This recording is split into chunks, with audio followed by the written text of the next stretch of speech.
Good afternoon. This is Marvin Lyman with One Voice KC, brought to you by the Black Economic Union of Greater Kansas City.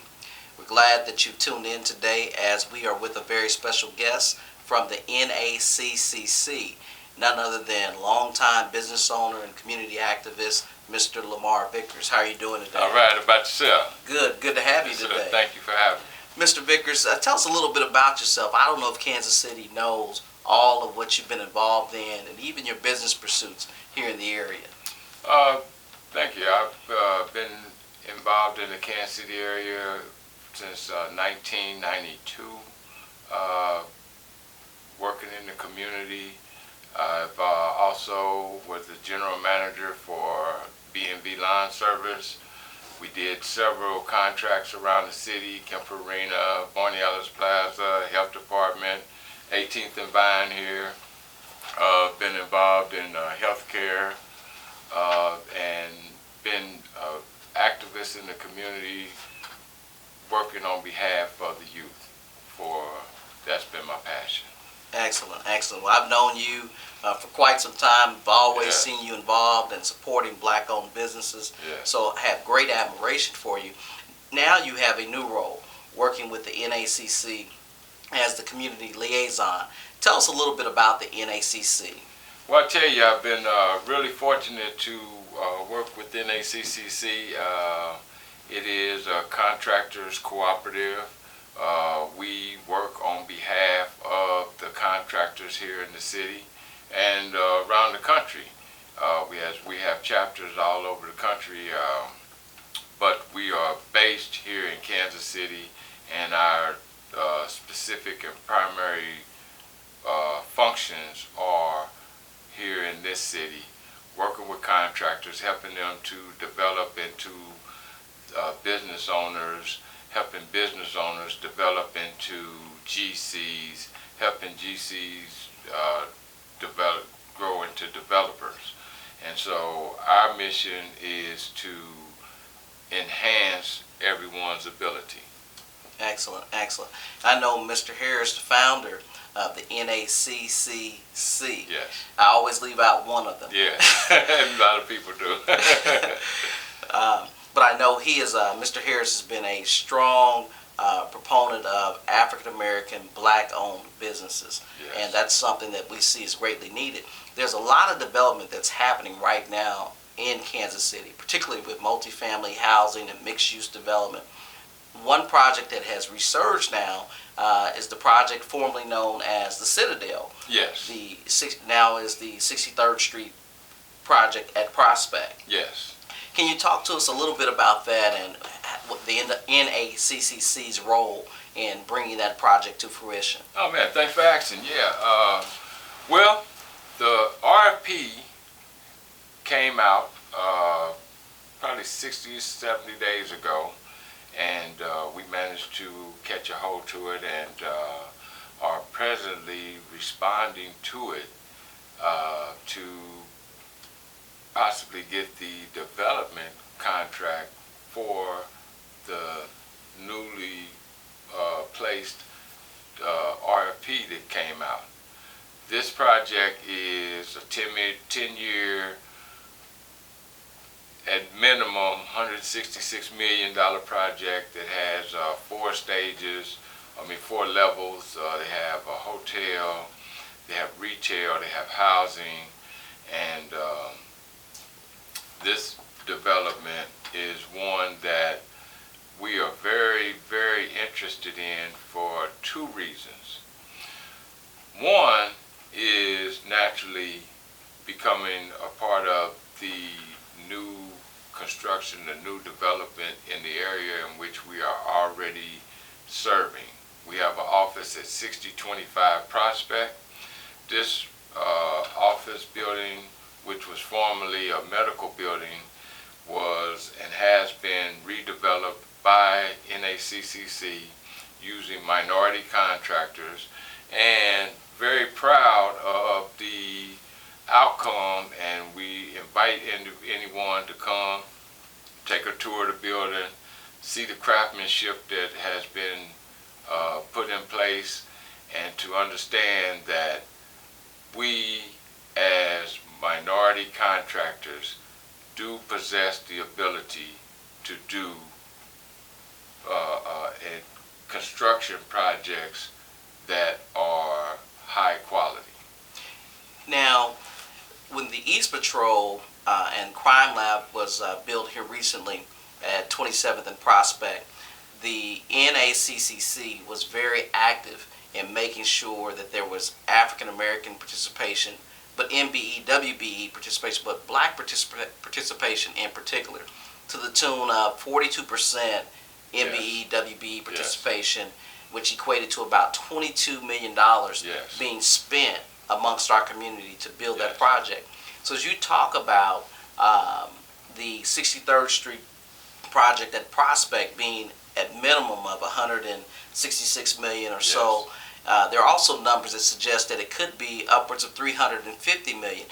What if NACCC is the developer of record for this project, as this RFP has been issued by the city? What does that mean as to black business owners and the black community, to young black people coming up? Can you speak to that at all? What that means is this: the success that has been demonstrated by the East Patrol project gives us great encouragement when it comes to this development, because there again is 3-4 times larger than that project. And the same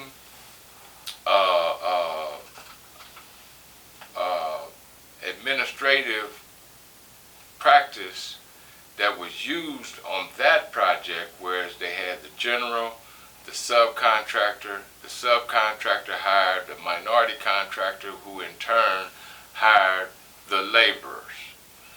That process allowed for companies that would not qualify to be on a site of that magnitude to be able to come up under a company that could umbrella their work and umbrella their ability, so that they could turn around and hire guys that would normally not get that opportunity, who made $40 an hour. Wow. Yes, $40 an hour. And a lot of, as you know, in construction is done by scopes of work. Right. So during the time frame that each scope of work was performing, that was a different set of minorities that were working. And when you get work and make $40 an hour, even if it's 90 to 120 days, you have amassed enough income that it can serve you very well. So we're saying that on this Citadel project, well, we're calling it the University Plaza. On this project, we're saying that we will well exceed those numbers. And what we learned from this East Patrol project was this: after the construction was done, then what? Not all the jobs that are being performed are not being performed by minorities. So going into this project, not only do we want to lobby for the minority participation on the construction end, we also want to lobby for minority job hiring after the construction is done. Will there also be additional opportunities after the construction for business owners for black business owners in particular, to own those businesses there? Yes, and we are very, very optimistic that we will be able to encourage. I did a presentation earlier this morning, and I said to them, let's not wait until deadline day. Let's not wait until the opportunities have been given to someone else. Let's start planning now. So we say to you out there, if you are a business and you have aspirations to be on a project or a development of this nature, come see us. Come put your name in the hat now. we are very interested and very receptive to your desire. So all the work that I'm hearing you talk about with the NACCC sounds excellent. But it all starts with, or it can only begin with the NACCC being chosen as the developer for this type of empowerment, community empowerment to take place. What can people out there that are watching, organizations do that are watching this video, what can we do to make sure that you all become the developer of record and ensure that our community has the supreme opportunity that it deserves? Man, thanks for asking that. What we would like for you to do is this. City Manager Troy Schulte, John Woods, Claude Page, all of these individuals would be very, very instrumental in the decision as to who gets the development project. Now, what we want you to say to them is this. We want NACCC involved in this project, whether they're the developer, the construction manager, in whatever capacity. We want them involved. And let your voices be heard down at City Hall. Let them understand that we want an equitable share of this project. We deserve it. It's in our community. There's city financing that would allow such a project. So please get involved. Let your voice be heard. Represent the fact that NACCC is not only capable, willing, but deserving of this opportunity. Now, starting this coming Tuesday, you all will have meetings every Tuesday evening at 5:30 p.m.? Yes. Why don't you give the viewers the location? It's at 6025 Prospect, 5:30 Tuesday. This will be our second meeting. Our first meeting, I'm very pleased to say, we had a very spirited dialogue with the people that were there. What we're saying is, you are the stakeholders. We are the stakeholders of our community. So we have to respond as the stakeholders of this community and band together and understand that on a unified level, we can get things done. Absolutely. Well, we appreciate you coming and sharing today. Is there anything that we've left out that you think should be included as we go forward? You know, I would just echo what we said earlier. We have a petition that we would like for you to sign. We would, the number is 816-923-5399. 816-923-5399. We would want you to come 6025 Prospect, stop by, sign the petition, sign the letter of support, come to the meeting on Tuesday, 5:30, get involved, call down to City Hall, let it be known that we, the people, want our equitable share. Well, we want to thank you for attending today. Well, thanks for having me. We appreciate you sharing this information. And as president of the Black Economic Union, we want the NACCC to know that you have our full support in obtaining the developer rights and or participation rights in whatever form of the project. We believe that we can only operate and improve our community if we operate from the standpoint of ownership, development, management, and employment. We can't come in at the bottom level. So it's going to take our viewers, our community members, to come out and support this project, support the NACCC.